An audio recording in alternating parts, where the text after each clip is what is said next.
ሐሳብ ካልተደመጠ ይሟጭራል፣ ውስጥ ይረብሻል ማለት ነው። ሰው መናገር ይፈልጋል። አሁን ይገርማል እኮ ሰው አሁን የሚፈልገው ማውራት ነው። እንደውም አሁን ንስሐ አባቶች ሁሉ የተቸገርነው ሰውን ቤት የሚሰማው ስላጣ የዓመቱን እኛ ላይ ስለሚናገር ነው። የዓመቱን ይመጣና እኛ ላይ የ10 ዓመቱን የ40 ዓመቱን እቤት አይሰማውማ። እቤት ባሏ አይሰማትም፣ እኛ ላይ መጣ የ40 ዓመት ወሬ እንዴ! ፍዳ እኮ ነው። እቤት ሚስቱ አትሰማውም፣ እኛ ላይ መጥቶ ብሎ በቃ አውርዶት የሀብሌ ዝናብ ምንም በቃ ወይ እንደ ቴሌቪዥን በሪሞት አናሳልፈው ነገር በቃ ዝም ብሎ መውረድ ነው በቃ ማለት ነው። ይሄ ሁሉ ችግር የመጣው ምንድን ነው ስትበሉ ቤተሰብ። እስቲ ጊዜ ለቤተሰብ በሉ። ጊዜ ለማን? እኔ ስለ እግዚአብሔር ብላችሁ ለቤተሰብ ጊዜ ስጡ። እግዚአብሔር ጊዜ እንድንሰጥ ይፍቀድልን። ሶስተኛው የምነግራችሁ ጊዜ ለማዳመጥ እስኪ በሉ። አቤት ለማዳመጥ ጊዜ ስጡ። አሁን ብዙ ሰው አይሰማም። እንደውም አንዳንድ ጊዜ እኔ እንዲሁ በአማርኛ ልንገራችሁ፣ እንዲሁ በአማርኛ አሁን እኔ ራሴ በግሌ ለምክር ብዙ ምዕመናንን አገኛለሁ። 1 ሰዓት ያወሩኛል። ዝም ብዬ ማለት 1 ሰዓት ያወሩና 10 ደቂቃ መፍትሄ መናገር ሲጀምር ራሳቸውን ማከክ ይጀምራሉ። ታሟል እኮ ሰው በጣም ታሟል። እንዲሁ እናቴ እንዲሁ መናገር ነው የሚፈልገው። በቃ ተናግሮ ብቻ መሄድ። እንዲሁ አንዳንድ ጊዜ 2-3 ሰውም ታዝብ ያውቃሉ። ተናግሮ ምንም መፍትሄ ሳልነግረው እግዚአብሔር ይስጥልኝ አባ ደህና ያዋሉ ብሎ ሄደ። እኔ ምን አድርጌለት ነው የሰው የሚመርቀኝ? ለምንድን ነው ስትሉ ሰው የሚናገርበት ሜዳ አጥቷል ማለት ነው። የሚናገርበት ሜዳ አጥቷል። ስለዚህ አዳምጡት እና ማዳመጥ ጀመሩ። እግዚአብሔር ስንት ጆሮ ነው የሰጠን? ንገሩኝ እንጂ ስንት አፍ ነው የሰጠን? እንዴ ይሄ ምን ማለት ነው? ብዙ አዳምጣችሁ ስንት ተናገሩ ነው? 1 ተናገሩ ነው። 2 ስማ 1 ተናገር ነው። እስቲ በሉ 2 ስማ በሉ። እናንተ ደግሞ 100 ማውራት 1 ማዳመጥ። 1 ማሰቡ 100 ማውራት ነው። ይሄ የወሬ ሱስ ደግሞ ሰው አሁን እኮ ሁሉም ሰው ቲክቶከር የሆነው እቤት የሚሰማው ስላጣ ነው። እቤት የሚሰማው ስላጣ እዚያ እየወጣ መለፍለፍ፣ ዝም ብሎ ድንችም እየበላ መለፍለፍ፣ በቆሎም እየበላ መለፍለፍ። ለምንድን ነው ይሄን ሁሉ ያመጣው ስትሉ ሰው ኧረ በሞት ያዳምጡ። እኔ እኮ እውነቴ ነው።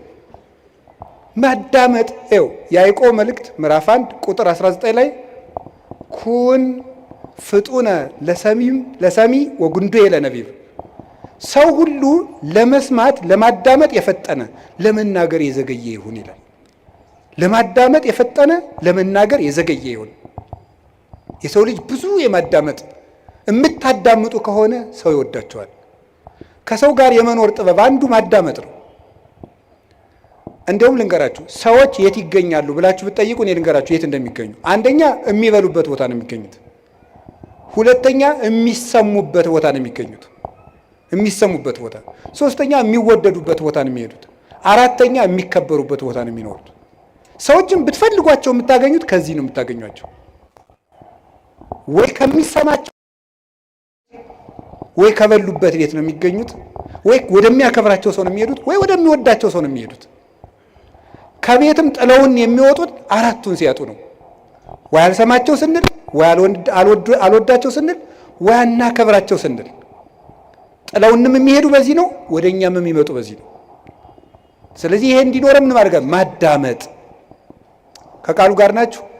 ምን እንደሚባል ራሱ ማዳመጥ በትክክል የማዳመጥ ችሎታው የማዳመጥ መንገድ እንግዲህ ተማሩ። እናቱ ይሄ ምንድነው? ሳይቃወሙ መስማት፣ ሳይተረጉሙ መስማት፣ መልስ ሳያዘጋጁ መስማት የሚባሉ አሉ።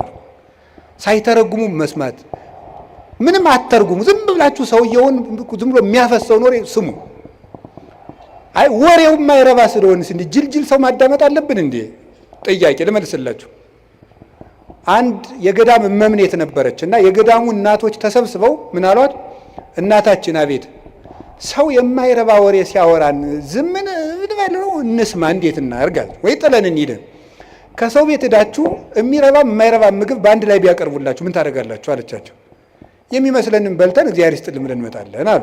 እንግዲያውስ ሰው የፈለገውን ቢለፈልፍ የሚመስላችሁን ያዙ፣ ሌላውን ለራሱ ጥላችሁ ኑ እንጂ ስሙት አለች። እንዲህ ብላ መለሰች። መንፈስ ቅዱስ ያደላት ሰው ነበረች። እሷ ሚያዝያ 11 ቀን ስንክሳር ላይ የምትውል እናት ናት። እንዲህ ብላ ይመለስላቸው።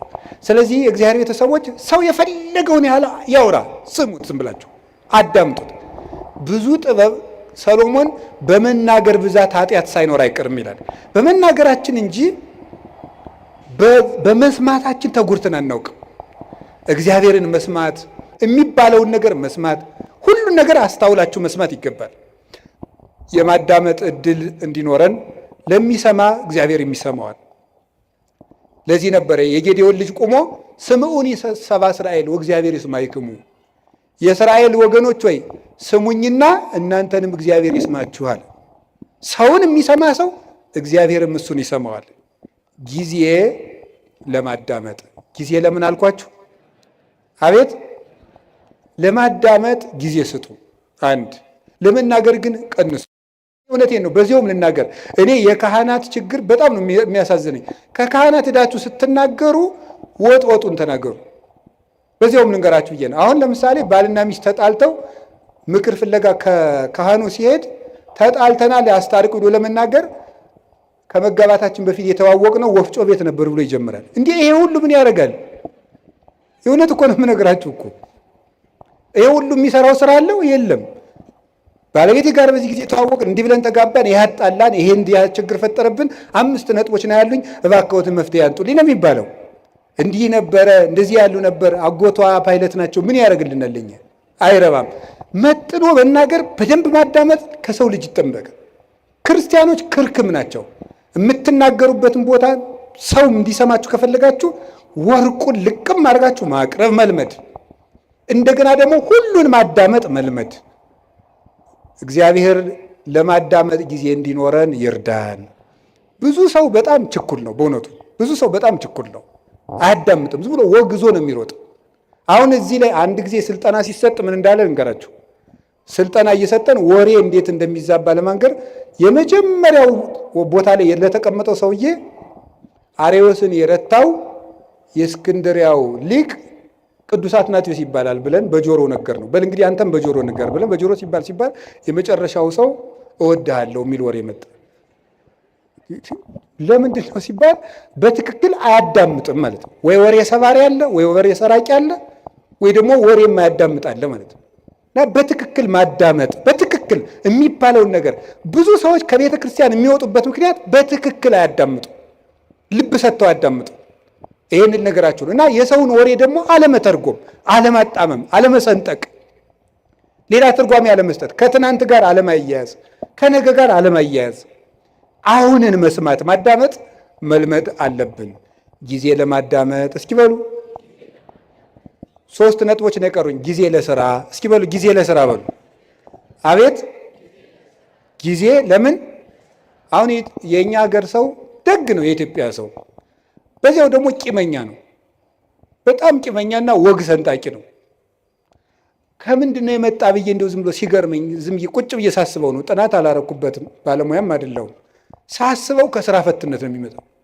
ይሄ ወሬ ሰንጣቂነታችን የሚመጣው ቁጭ ብለን እንደዚህ ያለኝ እንደዚህ ለማለት ፈልጎ ነው፣ በቀደም እንደዚህ ያለኝ ለካ እንዲህ ማለቱ ነበር የምንልበት ዋና ምክንያት ስራ ፈት ስለሆን ነው። ወሬ ስንቀምር የምንውለው የስራ ቀመር ስለሌለን ነው። ስለዚህ መስራት መልመድ አለብን ነው። እንዳንሰራ አገሪቱ የስራ እድል የላትም። የእናንተ ጥያቄ ወንድሜ፣ አንተ አልገባህም። ካባን ለብሰህ ለፍልፈህ ትሮጣለህ፣ እኛ ስራ አተን ያለ ነው አይደል? ነው መልሱ ነው። እኔም ደግሞ መልሳለኝ። ሌላው ቢቀር አታነቡም ወይ ነው። እማታነቡሽ ስራ የለም፣ አልተቀጠራችሁም፣ ንግዱም ሙቷል አላችሁ። ምንም ማለት ለምን አታነቡ? አንድ ሊቀ ጳጳስ አንዱን ሰው አገኙትና ልጄ ለምንድን ነው የማትማር አሉት። አይ ምን እየበላው ልማር አላቸው። ስትደነቁር ምን እየበላህ ደነቆርክ አሉት። እንዲሁ እኮ ይገርማል እኮ።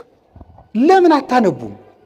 ቁጭ ብላችሁ ዝም ብሎ ወሬ ስትጠቀጥቁ ከምትሉ ቁጭ ብላችሁ እስኪ አንብቡ። እውነቴን እኮ ነው የምነግራችሁ።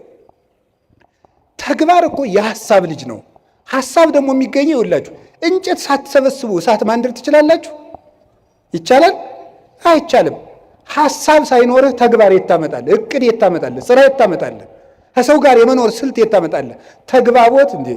ልንገራችሁ፣ እኔ ባለፈው አንድ ቦታ ሄጄ ውጭ ሀገር ሄጄ አንድ ቦታ ለጉባኤ ነው የሄድኩት።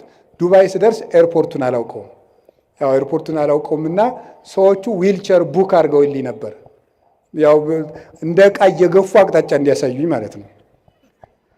እና እዛ ሲሄድ ዝም ብዬ ብዙ እንግሊዘኛ አልችልም፣ ጉድ አፍተርኑን ምናምን እችላለሁ። እና እዚያ ዱባይ ኤርፖርት ውስጥ ያገኘሁትን ሰውዬ በጣም ነው የማመሰግን፣ ረዳኸኝ እንደዚህ። እና እኔ ብዙ ጊዜ አቅጣጫ የማወቅ ችግር አለብኝ አልኩት። እንዲያው ሳስበው ግን ኋላ ጉራ ነው እንዲህ ያልኩት። አቅጣጫ የማወቅ ችግር አለብኝ ስለው ምን አለኝ? አይ መግባባት ከቻልክ ችግር የለውም አለኝ።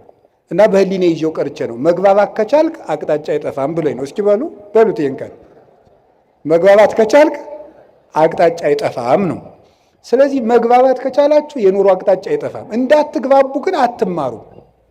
ዝም ብለ ንግግራችሁ ወልዳፋ ምናምን እንዲህ ትትና እኮ ያስፈልገዋል። አነጋገር ካነጋገር ይፈረዳል፣ ከአያያዝ ይቀደዳል ነው። ከሰው ጋር እኮ ተግባብተን ለመኖር ራሱ መማር አለብን፣ ማንበብ አለብን። ጊዜ ለስራ እግዚአብሔር 6 ቀን ሰራ፣ 1 ቀን አረፈ። እስኪ በሉ እግዚአብሔር በሉ። እስኪ ስንት ቀን አረፈ? ያችም እሱ አርፎ ሳይሆን ለእኛ ብዙ ሰርታችሁ ጥቂት ረፉ ለማለት ነው። መንፈሳዊ ፍቻ አለው። 6 ቀን የተባሉ 6ቱን ቃላተ ወንጌል ፈጽማችሁ 7ኛው መንግሥተ ሰማያት ፍጹም ተወርሳላችሁ። አንድም 6000 ዘመን ሲፈጸም ፍጹም እረፍት ክርስቶስ ይመጣል ነው ሐሳቡ። ግን በቁሙ ግን ስራ መስራት አለባችሁ። ጊዜ ለስራ በሉ። የተቀጠርኩበት ካምፓኒ የለም ካላችሁኝ፣ ማንበብም ስራ ነው። ማንበብ ስራ ነው። ማሰብም ስራ ነው። መራመድም ስራ ነው። እንዴ መጽሐፈ መነኮሳት እኮ ይላል እየሰገድክ ራሱ ዝሙት ካልጠፋልህ ተንቀሳቀስ ይላል። ተንቀሳቀስ፣ ቁጭ አትበል ከቤት ይላል። ተራመድ ብሎ ይነገራል። መራመድ፣ ስራ መስራት፣ መንቀሳቀስ። እንደ በቃ ካቃታችሁ ደግሞ ሩጡ ራሱ። እንዴ እውነቴን እኮ ነው የምነግራችሁ። ብቻ ገደል እንዳገቡ ናችሁ። ሩጡ፣ ብትሮጡ ይሻላል ቁጭ ብላችሁ መከራችሁን ከምታዩ ማለት ነው። እንዲያው ይላሉ እኮ አባቶቻችን። እንደው ዘመን አድርገን ስናገረው ስራ የፈታ አይምሮ የሰይጣን ቤተ ሙከራ ነው ይባላል። ሰይጣን ኃጢአቶችን ቴስት የሚያደርግበት ስራ ፈቱ ላይ ነው እየወሰደ። እንዲያውም ከሚሰራው ሰውዬ እያፈረ የሚመጣው ሰይጣን ሁሉ ወደዚያ ሰውዬ ነው እየሰበሰብ እና የሚሰራውን ሰውዬ የሚፈትነውን ሰይጣን የስራ ፈቱ ሰይጣን እስኪ ዞር ብዬ ልምጣ ብሎ ቀስቀስ ብሎ እንደው ሲሄድ ከስራ የሚሰራው ሰውዬ ጋር የሚታገለውን ሲያገኝ ረዚያ አትልፋ የኔ ስራ ፈታለ ናኒድ ብሎ እንደ ድግስ ወደዚህ ያዞት የሚሄድ ነው የሚመስለኝ ነው። እሺ እና የምሬን ነው የምነግራችሁ። መጽሐፈ መነኮሳት በእርግጥ ምን ይላል? ከትጉሁ ባይታዊ ጋር የሚታገለውን ሰይጣን እንቅልፋሙ ላይ የነበረው ሰይጣን ይሄድና ናይን የሰነፋለ ብሎ ዞት ይመጣል ይላል። እዚህ ጋር አትልፋ ይለዋል። ያኛው ሌሊት እየጸለየ ቅንድሙን ሲለው ለዚያ እኮ ነው ይውላችሁ ከሚጸልየው ሰውዬ የተሸነፈው ሰይጣን ሁሉ እናንተ ላይ ነው እየመጣ ድብትም ያደርጋችሁ ጫንም ያደርጋችሁ ማለት ነው። ስለዚህ እንደዚያ እንዳያደርጋችሁ ጊዜ ለስራ። እውነቴን ልንገራችሁ፣ የኢትዮጵያ ኦርቶዶክስ ተዋሕዶ ቤተክርስቲያን ሆና እንድትቀጥል ከሆነላችሁ ስሩ። ካልሰራን ቤተክርስቲያናችንን በተአምር ማስቀጠል አንችልም። ብድግ ብለን ዝም ብለን የኢትዮጵያ ቤተክርስቲያን አትበጠስም በፉከራ ነው እንዴ? አጠፋም። እነ ግሸን እያሉ እነ አክሱም እያሉ እነ ላሊበላ እያሉ እነ ደብረ ሊባኖስ እያሉ ረተው እነ ቅዱስ ቶማስ ራሱ የሰራቸው የህንድ ቤተክርስቲያን ጌታችን ኢየሱስ ክርስቶስ አካሉን በእጁ የዳሰሰው ጌታዬ አምላኬ ብሎ የጠራው ድንግል ማርያም ስታርግ መንገድ ላይ ያገኛት ቶማስ የሰራቸው 8 ቤተክርስቲያኖች ያሉባት ህንድ እኮ 5ቱ በሌላ እጅ ሆነው ዛሬ 3ቱ ብቻ ነው የቀሩት። ታምር ያለው ቤተክርስቲያን ታምር ያላት ሀገር ናት ኢትዮጵያ፣ እግዚአብሔር ሀገር ናት እያሉ በመፈከር አይደለም፣ ስራ መስራት አለብን። ክርስቲያኖች ስራ በቃ ትኩርኩር ብላችሁ ሳትንቁ ስሩ። ከጠፋ አንብቡ። ማንበባችሁ ደግሞ ስራ እንዴት እንደምትሰሩ ያሳያችኋል። ጊዜ ለስራ። እስኪ ጊዜ ለስራ በሉ ንገሩኝ እንጂ እግዚአብሔር ይስጥልኝ። ሌላው ደግሞ ጊዜ ለምን ድገሙ። አቤት ጊዜ ለምን? ጊዜ ለመዳን። እስቲ ጊዜ ለመዳን በሉ። ለምንድን ነው ዛሬ ጊዜ ለምን የሚለውን ርዕስ የመረጥከው ብትሉኝ፣ ዛሬ የማን ጾም ነው? አቤት፣ የነነዌ ጾም ነው። የነነዌ ጾም ስንት ቀን ናት? 3 ቀን ለምን የተጠቀሙ ሰዎች ናቸው? የነነዌ ሰዎች ለመዳን የተጠቀሙ ሰዎች ናቸው። ጊዜ ያያችሁ እንዴት እንደሚጠቅም። በስንት ዓመት ያጠራቀሙትን የኃጢአት ግንብ 3 ቀን ተጠቅመው ነው ያፈረሱት ማለት ነው። ጊዜ እንዴት እንደሚጠቅም 3 ቀን እንዴት እንደጠቅም 3 ቀን ሀገር አዳነች። እኛ አሁን 50-60 ዓመት ሀገር ማዳን አቅቶናል። 3 ቀን ግን ሀገር አድኗል። ሀገራችን እንድትድን እኛም እንድንድን ከፈለግን ጊዜውን እንጠቀምበት። ለምን? ለመዳን። የመዳን ቀን ዛሬ ነው፣ ከዛሬም አሁን ነው አይደል? ሁለተኛ ቆሮንቶስ ምዕራፍ 6 ቁጥር 2 ላይ ወናሁ ዮም ዕለተ አድኅኖ በዕለት ሪት ሰማዕከ ወዕለተ መድኃኒት ረዳእከ ወናሁ ዮም ዕለተ አድኅኖ። በተመረጠች ዓመት በተመረጠች ቀን እሰማሃለሁ፣ የመዳን ቀን ዛሬ ናት፣ ከዛሬም ደግሞ አሁን ነው። ሰይጣን እንዳንድን ድነት ማለት ምን ማለት ነው? በኦርቶዶክሳዊ አስተምሮ መዳን ማለት ከቅጣት ማምለጥ ማለት አይደለም። ምን ማለት ምን ይመስላችኋል? መዳን ማለት ከእግዚአብሔር ጋር መዋሃድ፣ ቲኦሲስ ማለት ነው በግሪኮ። ከእግዚአብሔር ጋር መዋሃድ፣ ሱታፌ አምላክ፣ ከእግዚአብሔር ጋር መኖር ነው መዳን ማለት። ድነት ማለት ይሄ ነው።